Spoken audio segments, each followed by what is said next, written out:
Hey y'all, it's Kobe R. Rice, and I'm back again for another weekly creative update. And this is episode number 55, if you can believe it, of my epic, fantastical journey of a black female sci fi writer. And this episode is actually going to be called, or is called rather, let me actually pull up my episode title because I don't know what it's called. Another directorial success, the start of graduate school, and claiming my space. And this week, actually, nothing major or extraordinary. Actually, there was one major thing that happened this week that was pretty extraordinary that I'm super proud of. And I'm going to tell you guys about that in just a second. But in terms of, the first week of graduate school, my creative progress, self care, yada, yada, yada, things were actually pretty like relaxed and calm and just like not crazy, not nearly as crazy as one might expect. But the major thing that happened basically was the MLK Day event that I directed slash produced, and that my colleague Teray Fowler Chapman performed in. And she also ended up bringing a fellow performer with her. And not only did the fellow performer perform her slam poem, but she also brought her 5-year-old daughter on stage to help her perform the poem, which was really incredible and impactful because, as you guys know, if you're paying attention to politics right now, the Martin Luther King Jr. Day and everything having to do with race, class, sex, gender, justice, international relations, intranational relations, everything is sort of in this very strange, very hot crucible right now because of a lot of controversy that has been coming out of our leadership in the White House. Now, I'm not saying that media outlets have been really much help in alleviating this controversy because, and this is not to say that it's the media's job to really do anything else but report the truth. Let's keep that in mind. But between what's been coming out of the White House and the constant news cycles about what's been coming out of the White House, if the feeling in our country right now is very tense, it's very fearful, it's very phobic, whether it's homophobic or xenophobic, class phobic. There's just like a lot of fear and anger going on in our social circles. A lot of us are sticking to our social bubbles and not really giving people of different perspectives another chance to influence our perspectives. And so that only heightens this sort of new age American tribalism all the more. And so this event, in my opinion, the MLK Day event, was really impactful for releasing some of the pressure valves. Now, for some people, this was a comfort. For others, this was actually us pushing a pressure point because we did talk about classism, but more importantly, we talked about racism and we talked about white supremacy. So, if you're a listener of this podcast, if you are a person who is not African American or a person of color, if you're white and you feel offended by the term white supremacy, I'm sorry you feel that way, but the truth is just the truth. And we do live in a society and in a world that is typically run by people who are not people of color. And that has some very stark, deep implications and consequences. And if you're an American listening to this, whether you're white, black, or whatever, you honestly would just be a straight up liar if you said that race and racism were not essentially the foundation of this country. Like, America was literally built on racism. So we can't so easily disentangle ourselves from all of these, really bad 4-letter words that we don't want to associate with because we think that we're better people than our predecessors. The truth is that everybody has prejudices, everybody has biases, but unfortunately, certain groups of people have more power, influence, and legislation behind them to take these biases and transform them into policies that oppress and that kill.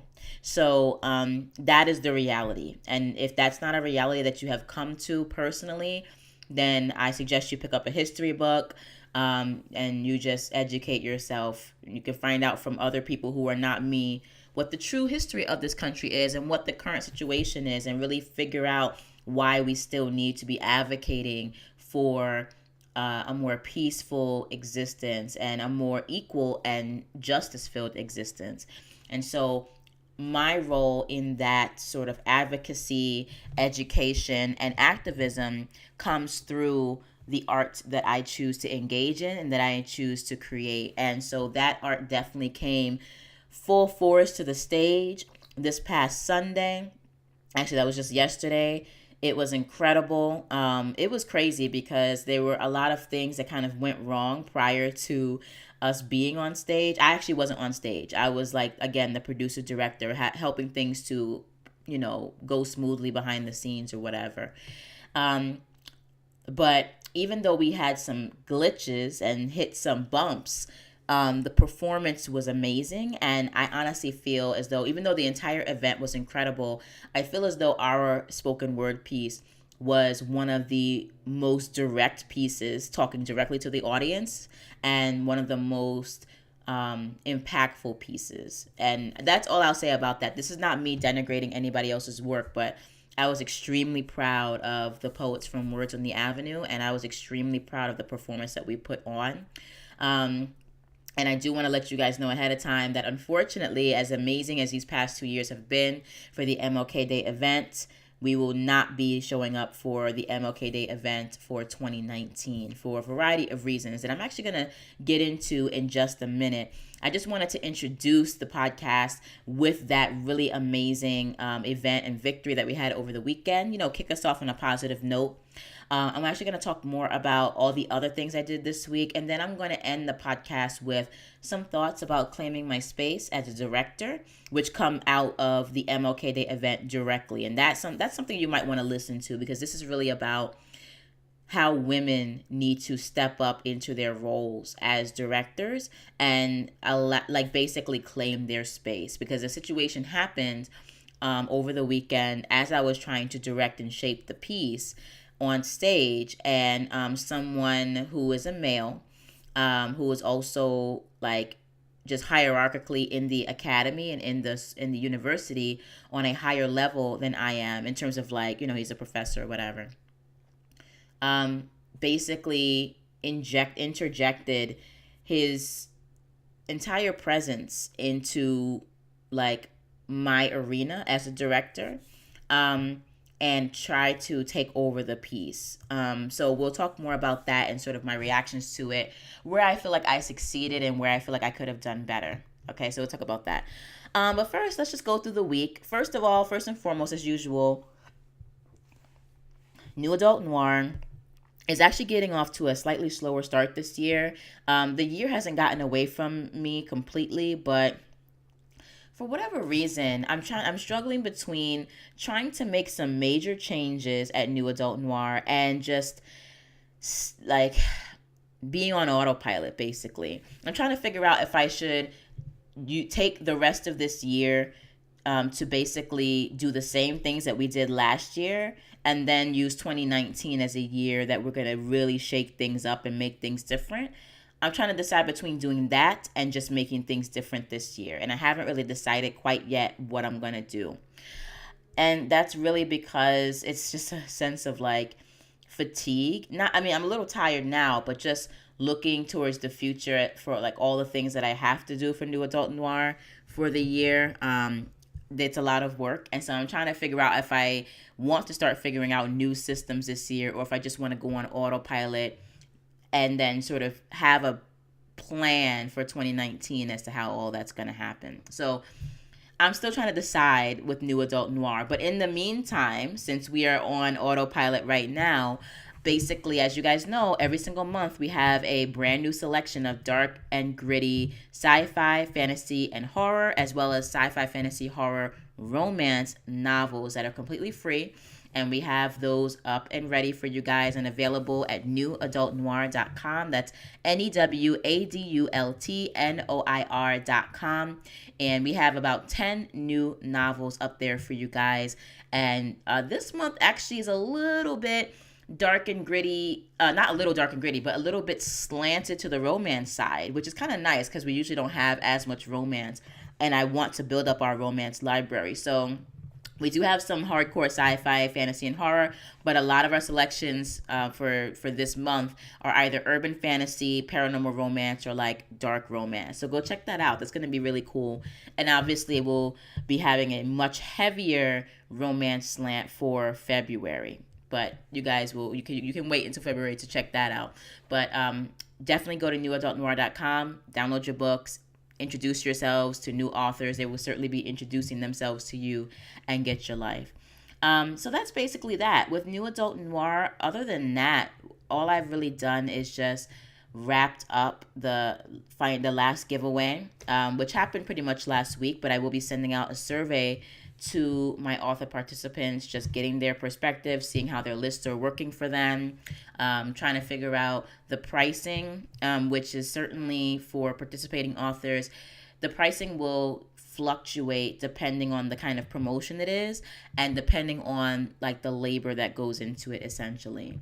So, and depending on the genre that the authors are participating in, because I realized with these past giveaways for 2017 that certain genres are just way more popular than other genres, and I feel as though the pricing for certain genres should be in accordance with their popularity. Like if you're only getting 800 new subscribers off of a promo, whereas like urban fantasy authors are getting 1,500, you should probably not be paying as much as the urban fantasy authors to be a part of the promo. So I'm trying to figure those things out as I'm on autopilot, and I'm also just getting ideas to what authors want. One thing that I do think is going to happen for New Adult Noir is that we are still going to have our I can't even speak, our mega giveaways. However, I am going to be diversifying the giveaways. I do want some more, just a lot, there's prizes that like are a little bit like cooler and more personalized. I've been seeing a lot of amazing giveaways online where, for example, there was like a Supernatural giveaway, if you're familiar with the TV series, where they brought together not only like a 6-disc box set of the entire series, but like also like the board game and like an action figure and like posters and stuff. So I really want to diversify my giveaways like that to really hit on the diehard fans of certain franchises and certain genres, but also while making sure I have prizes available to target readers as well. So, that's really exciting. It's interesting to see how that might work, because people who are certain fans of like a particular genre might respond differently to different prizes than if they're just a fan of the genre but in book form,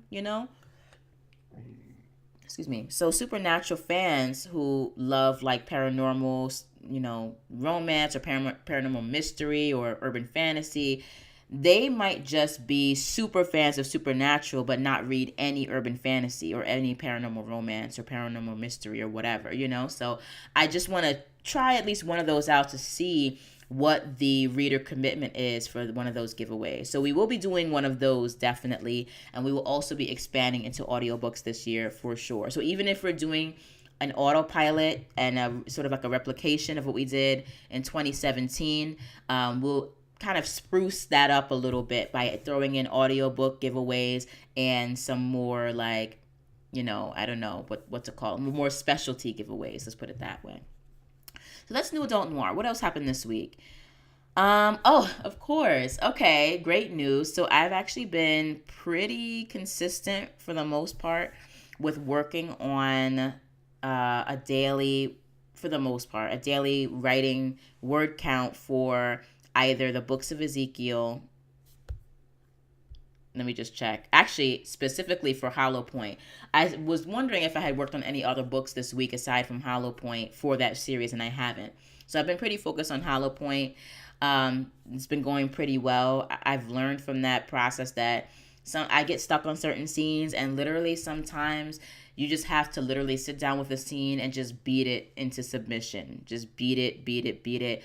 There is this one scene that I've just been working on literally for the past 6 months. And every time it comes time to work on that scene, I skip over it and work on something else in the book, because I think that eventually some epiphany is going to hit me when it comes to that scene. And it just hasn't. And I just literally was just like, you know what? I just have to sit down with this scene and just like beat it into submission because it's a necessary scene between, two very important parts of the story. And it just wasn't connecting, it wasn't flowing, and it did not manifest in my subconscious at all, like the way to fix this problem. So I had to sit down and force myself to fix the problem. And I'm still in the midst of doing that, but I'm still getting my word count up. So that was really great. I've also been writing for the Asylum series, and you'll notice that I said series now instead of trilogy, which I know you guys will roll your eyes at me, but this is just how it goes in Colby's life. First of all, I'm not, like I said, I'm not actively trying to build up my word count for the Asylum series at all.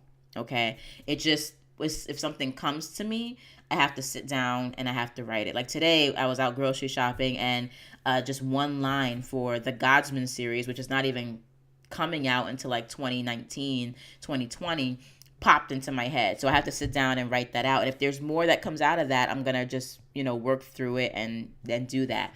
But that's the same thing that pretty much happened with the Asylum series this week. So I did write a teeny tiny bit for that, but mostly it's just been focused on Hollow Point in terms of getting up my word count. As for world building this week, Asylum has definitely been getting the grand majority of my attention, and I have just been loving it. I am here for it. The entire Asylum world is just opening up to me at every different level. I guess finally it's been in my subconscious since 2015? Like maybe mid 2015, late 2015, maybe even early 2016. There was a year, it might actually have been in 2016. There was a year where I had to do like a flash pitch to a producer for a survival horror movie, and Asylum was the idea that came to mind. They liked it a lot, but they decided not to go with it because they felt as though like there were some parts of my pitch that weren't viable. So I was like, okay, but I'm going to write this. And it was in my subconscious, and I had been working on it teeny bit by teeny bit over the past couple of years. And clearly my mind has been working on it behind the scenes, because now that I'm sitting down and building out the world, building out the class system, building out the actual physical parts of the world, the technology, the plot, the character, all of that, it's just coming to me like as though it's just been waiting for me to open the door to its world. And I am feeling it. And as a result, the Asylum trilogy is no longer a trilogy. It is actually a tetralogy. So for those of you who don't know what that is, that's a 4-book series as opposed to a 3-book series. And the reason why it's a 4-book series now is because the world was speaking to me so strongly and just showing up in my mind's eye so vividly. I had to introduce you guys to the world in a book that came before the book Asylum. So the books in the series in the original trilogy were going to be called Asylum, Bedlam, and Hoodlum. The book number 1 is no longer Asylum. Actually, book number 1 is now Sodom. I'll leave that to your imagination. So it's Sodom, Asylum, Bedlam, and Hoodlum. And that book is just like, I'm feeling it. It is on fleek. I've been plotting it out. I've been plotting Asylum out. I've been plotting the entire series arc out. It's just, I'm loving it, and I'm excited to start working on it after I finish and publish Hollow Point. I haven't started quite yet diving into the Hitman of Happily Ever After series this year. I will. It's only been 2 weeks into the new year, so calm down. For those of y'all who are waiting for that series, I get it. But it's only been 2 weeks in the new year, and I will start working on world building and plotting for that series this quarter. But for now, I'm trying to get as many of my thoughts for the Asylum tetralogy out as possible.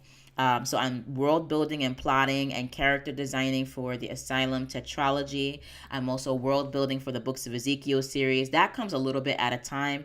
A lot of the world has already been not established, but has already been designed for the Books of Ezekiel, but a lot of it still needs to be like filled in. It's sort of like I sketched out this larger world of the Books of Ezekiel. Now it's just about filling in the details as necessary. So I world build while I write the Books of Ezekiel series because the world is so big.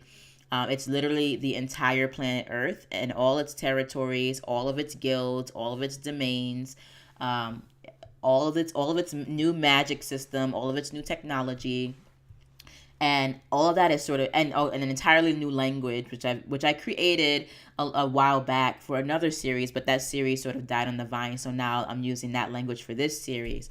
And I really love the Books of Ezekiel world in the series, but it is big, so I do have to sort of co-create both the plot and the actual writing of the novel series with the world itself. And because if I try to do anything else, it'll just feel overwhelming. And it's nice to just create things as you need them, but to still have like a basic outline for the things that you're going to need. So those two world building and writing processes are going really well. Trying to keep my writing emphasis on Hollow Point and focus on Hollow Point, but the Asylum tetralogy is going to be just sickening, on fleek. There are a lot of interesting themes going on, questions that I have about society, gripes that I have about society that I'm just trying to explore in this novel series. But it doesn't come off in a soapbox preachy way, but there are obvious themes, and you'll be able to see what they are. So yeah, that's going great. And then let's see, world building. Oh, and in addition to the fact that the Asylum tetralogy is now a 4-book series, there will also be 2 spin-off series, and they're not even real spin-offs. They're just basically what happened in between books 2 and 3 and books 3 and 4 series, basically. So as I told you, the 4 books are Sodom, Asylum, Bedlam, and Hoodlum. So between Asylum and Bedlam, there will be the 9-book After Asylum series following our main character. And then between Bedlam and Hoodlum, there's going to be the Beyond Bedlam novella series, also a 9-book novella series following another character. And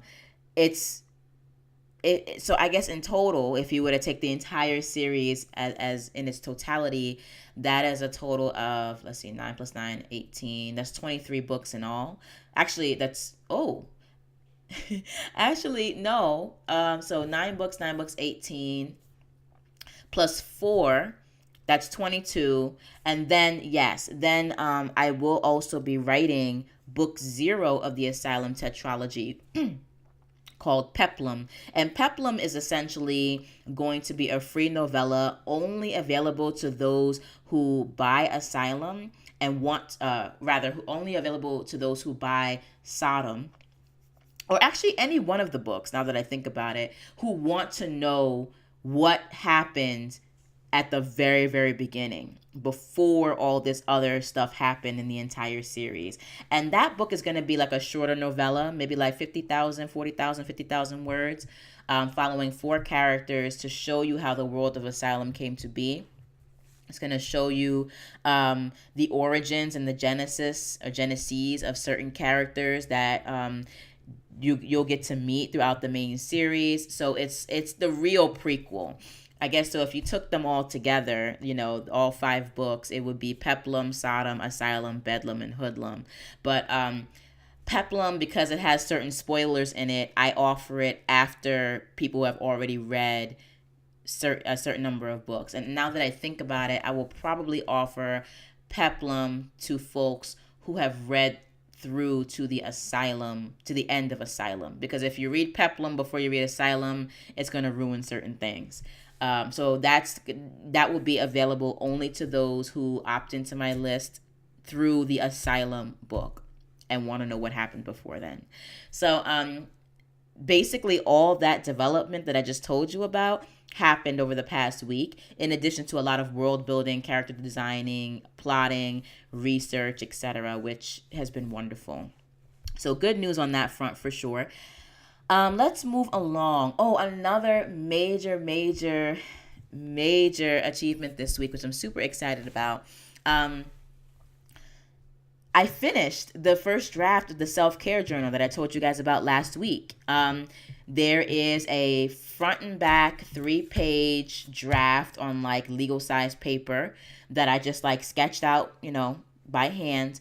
And so I finished that this past week. And now this coming week is about just taking that draft and translating it into a really beautifully formatted, downloadable PDF journal, for those of you who are interested in engaging in a higher level of self-care as an artist, or even just as like a business owner, as a person. It doesn't matter really who you are.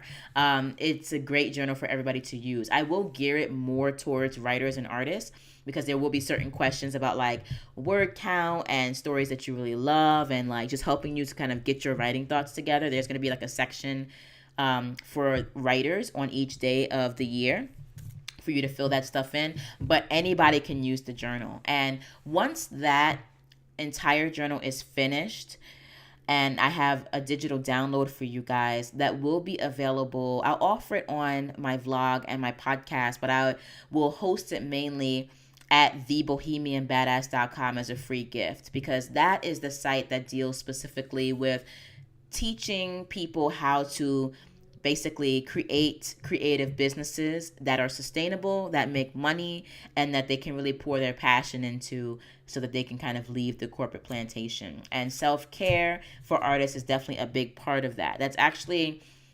the journal itself is more representative of the Bohemian Badass brand than it is of the Colby R. Rice brand. So I will be offering you guys that free digital download in exchange for your email, because I need to know where to send it, on the podcast, on the vlog, on Patreon, but specifically it will be hosted mainly on the bohemianbadass.com website. So pay attention to that. And I'll also be advertising the self-care journal on the Be Badass podcast, which I need to actually update this week, and just stay on point with that, like I promised myself and you guys. So that's really exciting, because by the time I basically sort of figure out how to improve the journal, I'll also have figured out how to turn the journal into then a physical product. So eventually I want the self-care journal to be not just a digital PDF download that you can print out, but I really also want it to be a physical spiral bound notebook, maybe like 6 by, I don't know what the notebook sizes are, 6 by 8 or whatever the sizes are, 6 by 5, 5 by 6, whatever, so that you can just carry it around with you during the day, in your pocketbook, in your business bag, in your backpack, in your tote bag. And just when you have 10 minutes to sit and meditate and relax, if you have that time, you can start to think about the self-care that you've been engaging in for the day and know where to make your improvements. So it will definitely be a physical product. And then eventually the ultimate form that it's going to be in is a mobile app for both the Android and the iPhone, where you'll be able to then track your self-care through a mobile app that will have the capability to give you push notifications. So for example, there are parts of the self-care journal that deal with like diet, and if you exercise today, what kind of exercises you get, how much water you're drinking, and you can actually set goals for yourself. So I'm not trying to make this too goal oriented, because this is about care of self and not putting pressure on yourself. But if you do want to improve your self-care and you want to put milestones in the app for yourself, the app will have the capability to do that, and will be able to remind you, hey, with like a little push notification, it's time to drink your 32 ounces of water, or whatever it is you're trying to do. So and it will be able to like help track how you're keeping up with your goals. It will be able to give you feedback and statistics on how you've been doing in certain areas of your life, and maybe where you want to improve. So that's why the app for me is the ultimate final form. And I do want it to be moldable and personalized for different people's lives. So if you're a writer, there's going to be a feature where you can, add in some writing goals, or figure out, how to improve your writing speed or whatever. If you're an artist, maybe, it will help you to do certain things to create a better artist environment. If you are, I don't know, like if you're like a business owner, and you can set certain goals, that are tailored to your business, So again, we're going to do this in stages, but I'm excited that the draft has been done. I'm excited that The Bohemian Badass will have a lead magnet digital product and a physical product by the end of Q2. So that's really exciting. Let's see what else. I've been staying up with my blogging and vlogging, even though this might be a little bit late according to some of you guys, but that's okay. You guys are still getting the podcast today. I've also been updating my Patreon site. So if you guys are interested in supporting any part of the Rebel Ragdoll Media Fempire, whether that's Rebel Ragdoll Press, Rebel Ragdoll Productions, Trick Rogue Studios, The Bohemian Badass, The Dollhouse, The Blackheart Boulange, or if you just are wanting to help me as like an artist and an author to just keep my head above the fray by throwing me a few coins every month, all of that is welcome. Our Patreon page is basically the entire Media Fempire. So basically, when you give any sort of money, you're not just supporting me individually and my art making, but you're supporting the entire Rebel Ragdoll franchise, which includes our 10 subsidiaries. And we're still making improvements to the Patreon page and updates to the Patreon page, but it is up and running. And I decided that I didn't want to wait until it was perfect to get it up and running, to deprive you of the opportunity of helping a sister out. If you are so inclined, no pressure. But yes, the Patreon page is up. And if you do want to become a patron of Rebel Ragdoll or of yours truly, Kobe R. Rice, the Dark Heart Off-World Overlord, feel free to go to the link below and you can donate a monthly sort of pledge as low as $1. That's literally less than a coffee a month, so totally up to you. But I'm letting you know, I'm making it easy for you guys to give back to the kid. Thank you. Okay, so let's see what else is going on before I get into the main meat of this podcast. Finances and Creative Uni have been on fleek for the past week. I've been sitting a lot more of the courses from the Black Real Estate School, some more courses from, some other, like Tiffany the Budgetnista, who is another guru who's amazing that I like to follow. She has a lot of really great advice and a lot of really great just endeavors happening. Let's see, I'm trying to find more. So I've been doing her Live Richer Challenge. I also just finished sitting earlier today one of her master classes on running a business, which is always great. And then, of course, I've been keeping up with my podcasts just across different industries. But I definitely have started the year off on a good foot, in terms of like watching my finances as an artist, as a mom, as a woman, researching and making some more investments, also looking very seriously into real estate investment. So I'm still doing the research necessary for buying investment properties. But in the meantime, I've also stumbled upon some really wonderful sites where you can crowdfund and crowd invest certain startup companies, as well as crowdfund/crowd invest certain real estate opportunities. And one that has come up on my radar that's given me just like all types of life is called the buytheblock.com, where basically there are certain block developers and real estate developers who want to raise capital to invest in a property and buy a property, either buy it, rehab it, and hold it, or buy it, rehab it, and then sell it in 10 to 15 years. And they are crowdfunding this. And when people join to give money to this endeavor, we are all essentially investors in that one property. So I'm still doing my research on it. I'm trying to figure out exactly how they manage dividends and how they manage, because essentially what they're kind of offering, from what I could see, is like stock options. That's if you kind of look at how other companies get their companies funded, they're basically offering stock options, but that's just not what they're calling it for these real estate investments. So I'm looking into it. It looks legit. It looks great thus far, but I still want to wait and do my research. You don't need to jump into something just because it looks good. I'm going to make some calls and find out a little bit more about how they manage their finances. Who are they being regulated by? Are they doing some SEC stuff, like what's happening, and how they handle dividends when the property is either ready to flip or they're ready to do some different things with it. So, and as the year draws on, I will be talking about, again, more finances, more real estate, more investments, more building up your nest egg as an artist on this podcast, as well as on the Be Badass podcast. So stay tuned for that. You guys know I'm very serious about that. I don't believe in the starving artist mentality or in the starving artist role in society. We are more significant and impactful than that. And you know that I basically am completely against the starving artist. So in that light, in that spirit, I will be proceeding with my career and my life in a way that is not letting me be a starving artist, and I want to help you guys do the same. Okay, let's see. And then finally, I have been on point with my self-care. I'm going to make that a sort of update point for every single podcast really quickly. Trying to sleep more, do more,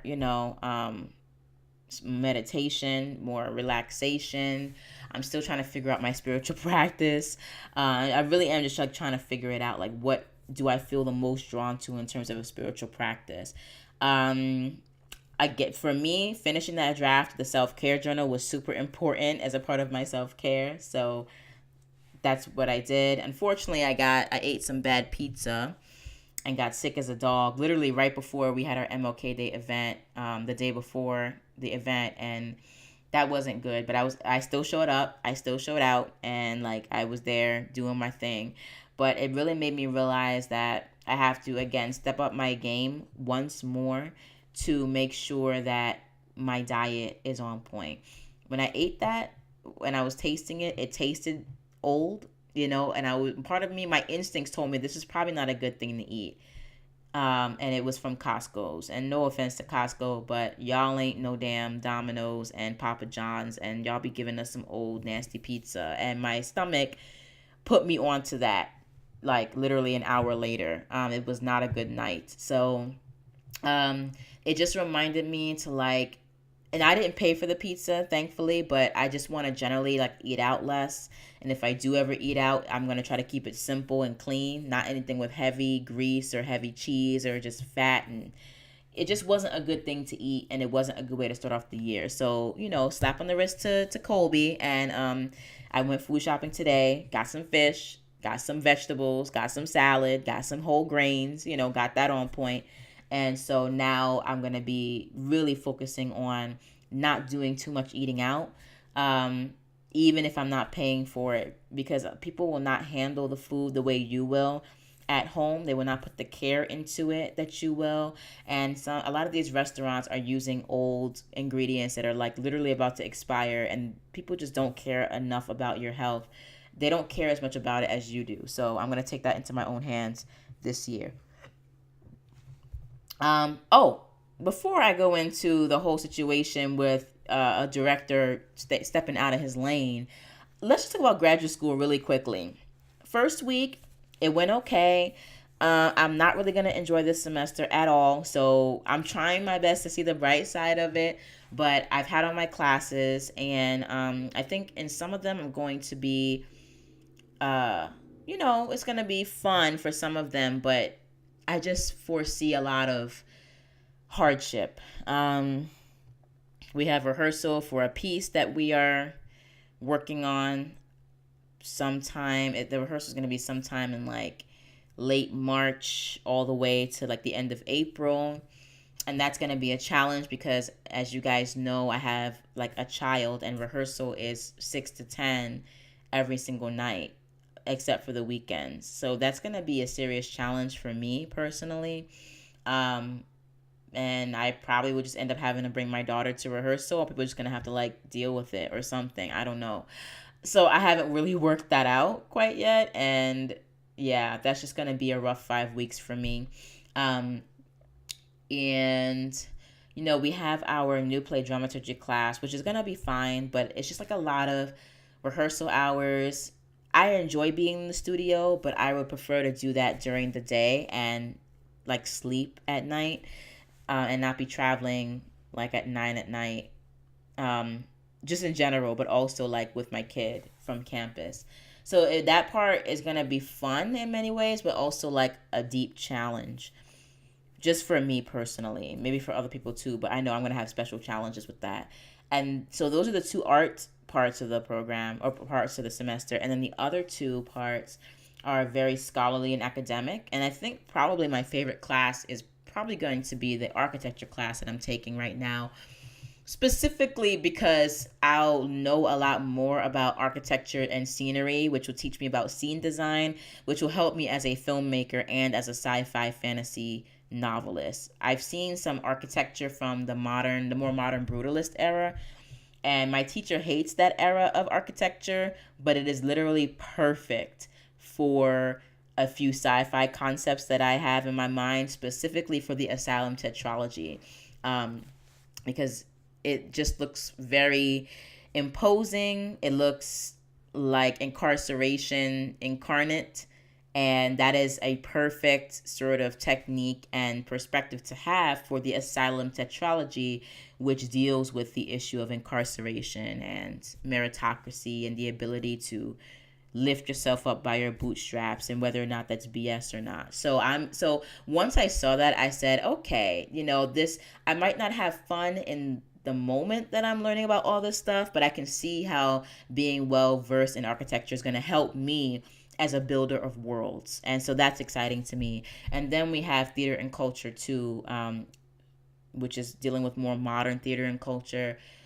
And I am not really excited for that class at all. So a lot of this semester, in my personal opinion, is going to be about taking it one day at a time, honestly, for the most part, and just hoping for peace the entire way through. That's pretty much what it's going to be. So I'm going to try my best to just push through it, keep my head high, try to make things work as best as I can. And maybe there are things I can do to help alleviate my situation while also making the art work, and while also passing these classes, which is my number one priority at this point.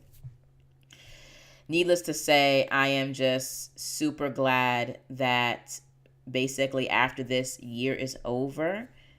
semester is over, my year is going to get significantly lighter. That's one thing, because I'm only taking 2 classes per semester, because that's all I'll need as of my last year. But after 2018 as a whole is over, 2019 is pretty much, God willing, going to be easy breezy sailing in graduate school, and hopefully my business will be at a certain level at that point as well. So anyway, so that's graduate school. And then, so FYI, sorry, I think I hit the mic too. I had my 2 TA-ship classes, and those feel very manageable this semester, and that is a godsend. The horror class is going to be amazing. I'm in love. I love the movies that we're going to be watching. Of course, I wish that there could have been more movies on there, but not only did he choose a really great selection, but it's a very international selection. We look at Black horror, we look at Mexican and Chinese and South Korean horror, we look at Japanese horror, we look at various kinds of European horror. I'm trying to think. I mean, we've basically covered like literally all 7 continents with his selection of the horror movie genres and the different kinds of movies. So that's really exciting to get an education like that and to be a TA for that class. And then I have the class that I'm TAing for, the theater appreciation class. That's going to be fine. And it's going to be even more fine because it's an online class and I don't have to do office hours.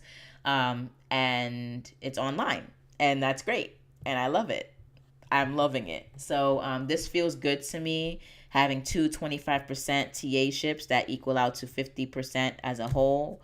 I'm liking it. The work feels manageable on that front. So I can do that, and then I can focus on like the majority of my pain, which will be in my classes this semester.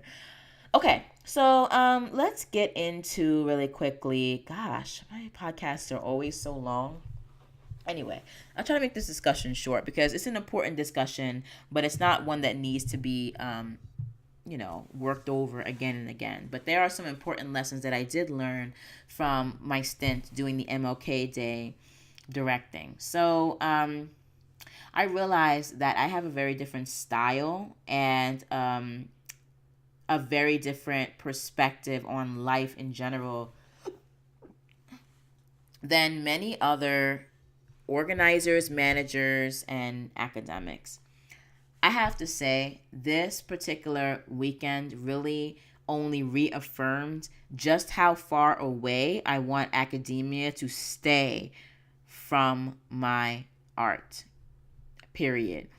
I just don't know if hardcore academics can handle the flexibility and fluidity and just the organic nature of art making. I think that a lot of them, and I'm just speculating here, but I feel like a lot of them are really rigid and are used to approaching things in a very systematic way, which can be important, which is important to a certain degree.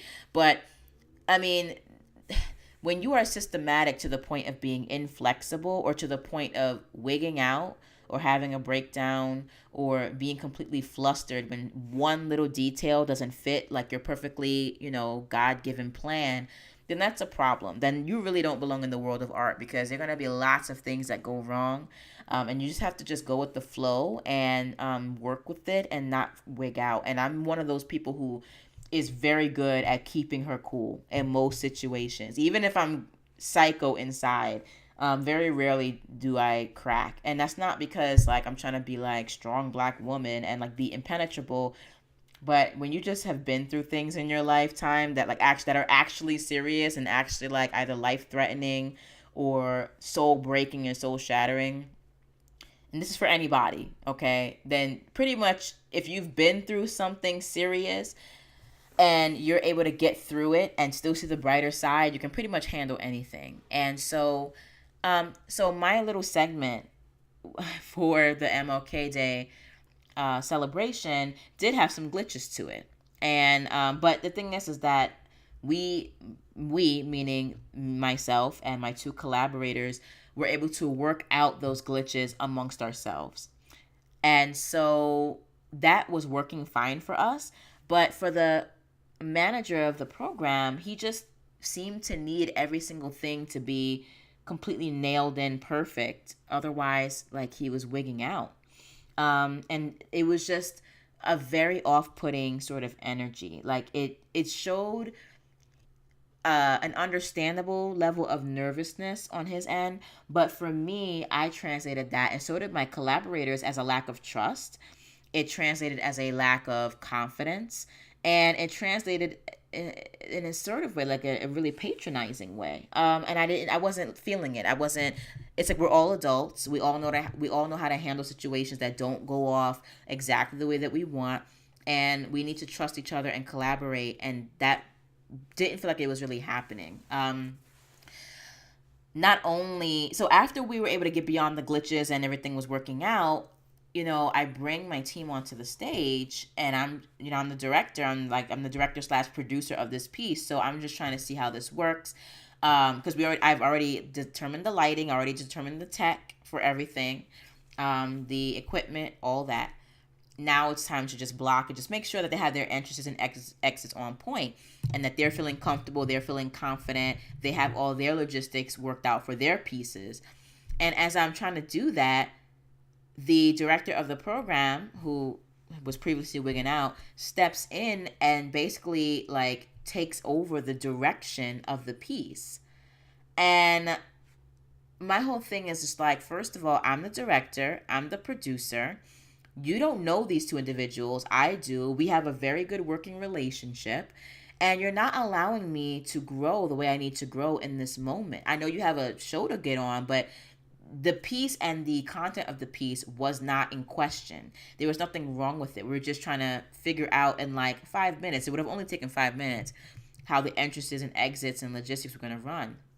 And this individual was just so manic and so kind of controlling and just so micromanagey that he essentially took over my role, and he ended up putting off in a serious way my two performers who just were not feeling him at all. And it was just annoying because it felt to me, again, not only patronizing, but it was heightened even more because he was a man. And this is the second time that a man has literally cut me off while I'm trying to direct a piece, stepped in and tried to take over. And when you're directing something, you need some space to see how things are working. If you try scenario A with actors 1, 2, and 3 doing whatever they do, you have to organize it, move them around, move the bodies around in the space, help them develop their voices and their work, and then step back and let it play out so that you can see what's going on and you can make improvements or you can change things. And literally twice in the past 6 months have two men who are in my program, white males, just to let you guys know too, because that also has its own implications. And if you have a problem with me saying that, oh well, that's just the reality of being a black female. Sorry, I'm sorry it's like that, and I'm sorry you're offended by it, but it's just the truth. But two white males who are basically not allowing me to see a vision or to see something play out and allow me to mold it. You don't teach people that way. I can't learn that way, and furthermore, it pisses me off. So it's one thing if I turn and I ask you your opinion, or I turn and I ask you for notes, or I ask you for input, or I'm stuck on something, and then I turn to you and say, hey, I'm stuck. Can you give me some feedback and help me? Or, hey, I don't know how to deal, or I don't know how to bring this emotion out of this actor. Like, what kind of thoughts do you have on this? When I ask for your help, that's one thing. But when you just interject, and in both instances, the piece was not even allowed to play out as it was. Literally at like 10 seconds in to both of my pieces, both of these men have interjected and started trying to take over. And I'm just, so it's just offensive. It's annoying. I'm not here for it. And I just didn't feel... It made me feel disempowered, you know? And I wish we didn't really have much time to really hash out much of anything. I didn't really have time to talk to him about it because he was already wigging out. He had a freak out over the fact that my second performer, her performance involved like a child. And it went beautifully. It went perfectly. It was fantastic. It went off without a hitch. And when we told him that there would be like, the performer's daughter would be performing with her, the response was, well, that's a wrinkle. And I'm like, no, it's not. Like, what do you mean that's a wrinkle? There's no wrinkle. Like, there's literally one spotlight on stage with a mic on a stand and two performers there who are, and it was just ridiculous. I guess some people assume that with children comes chaos, and I get that, but like maybe that's like your kids, but that's not everybody's kids. And it was just annoying because we already had our plan in place. We already had our entire thing in place. And this outside force who knew nothing about the actual piece, who knows nothing about the culture with which we developed the piece, who doesn't really know much about our rapport with each other, was trying to come in and define and bring a different energy into the piece. And that was just very frustrating. I found it very frustrating. And it was unfortunate because it really put a bad taste in our mouths. And so when we went back and we had a discussion amongst ourselves, we had just decided that we weren't going to take on that nervous energy, because there was just like a lot of nervous, controlling, micromanaging, a little bit snarky, judgmental energy coming from this individual who apparently felt like we didn't know what we were doing when we did. And it's that kind of condescension and bullshit that female directors and women in art have to deal with all the time. And I really wish in both instances I had some sort of toolbox, emotionally, intellectually, and physically, with which to deal with both of these individuals who were essentially interjecting themselves not only into a space that wasn't really theirs, but into a culture and into a rapport that did not belong to them. Um, and I mean, people's energy is so important when you're making art. And when you have everybody else relaxed, chilling, ready to work with each other, ready to be organic, ready to be on point, when you have that and that's working, and then someone comes along all stiff and rigid and, trying to put everything in your performance down to the last second on like a schedule, somebody trying to define for you what your culture and performance needs to be, it's really annoying. And this is another reason why I feel as though making authentic art from your cultural voice, from your gender voice, from your class voice, whatever that is so important. And it's even more important to protect your space. Because there are going to be people who don't even understand what it is you're trying to do, who will try to dictate to you what your art should look like because they read about it in a book, or because they have this one artist in mind and they're trying to superimpose that structure onto yours when it has nothing to do with what you're trying to do.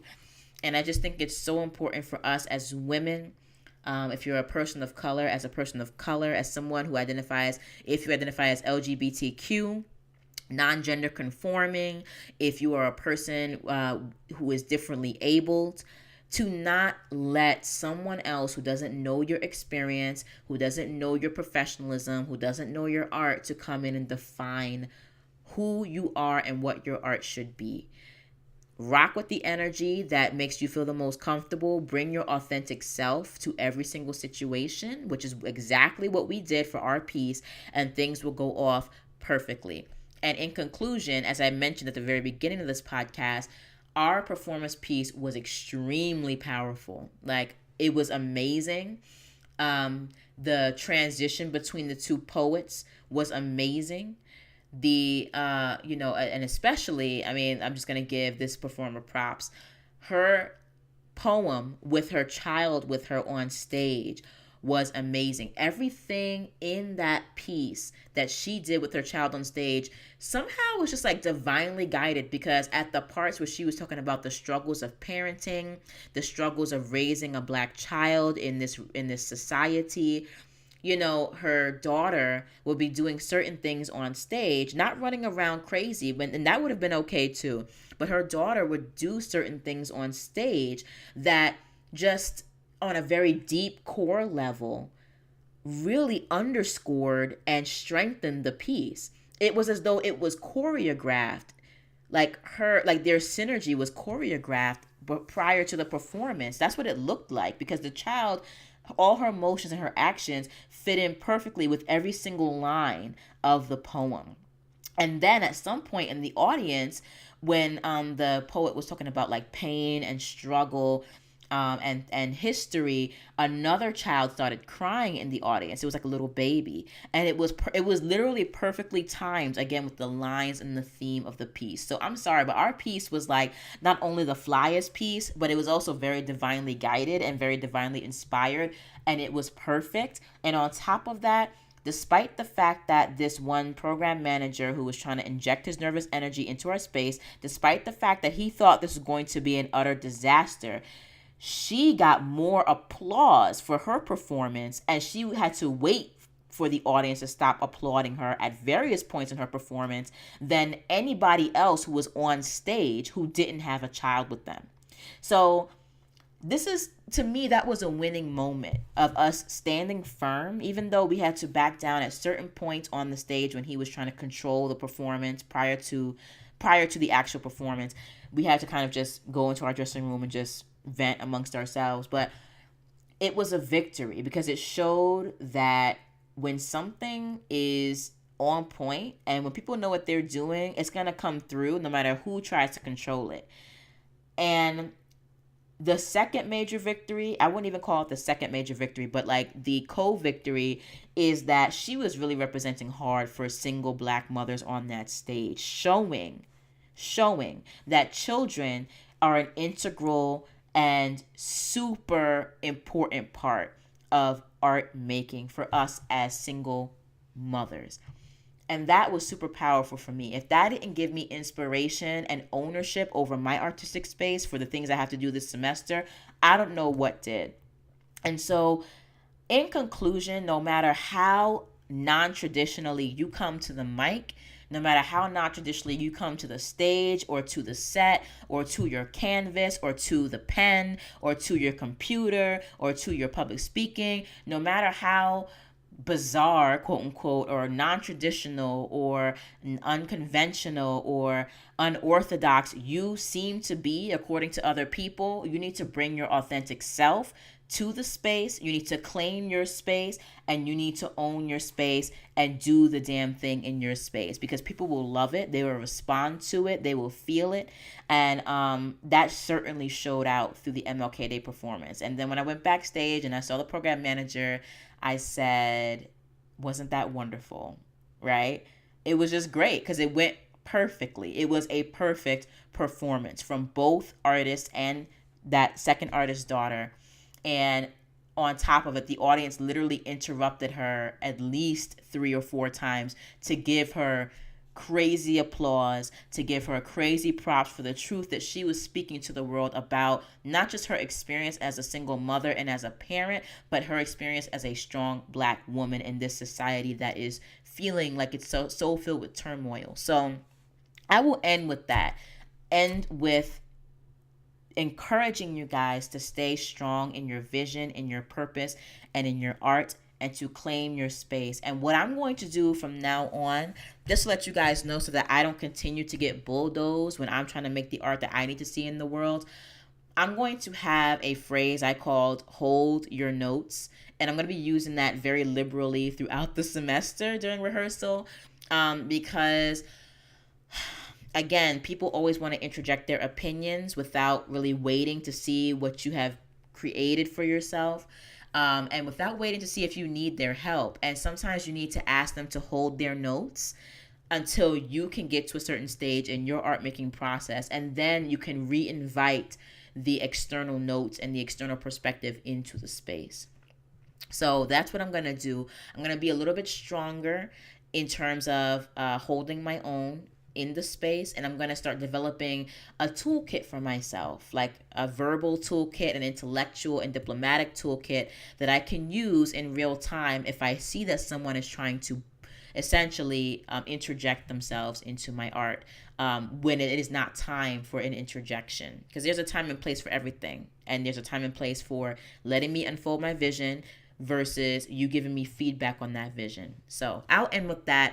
Stay badass, y'all. Stay creative, stay independent, stay strong, stay unorthodox, and just stay in your space and claim it. And I will come back to you guys next week, same time, same place, same day, with another creative update as to what has been going on.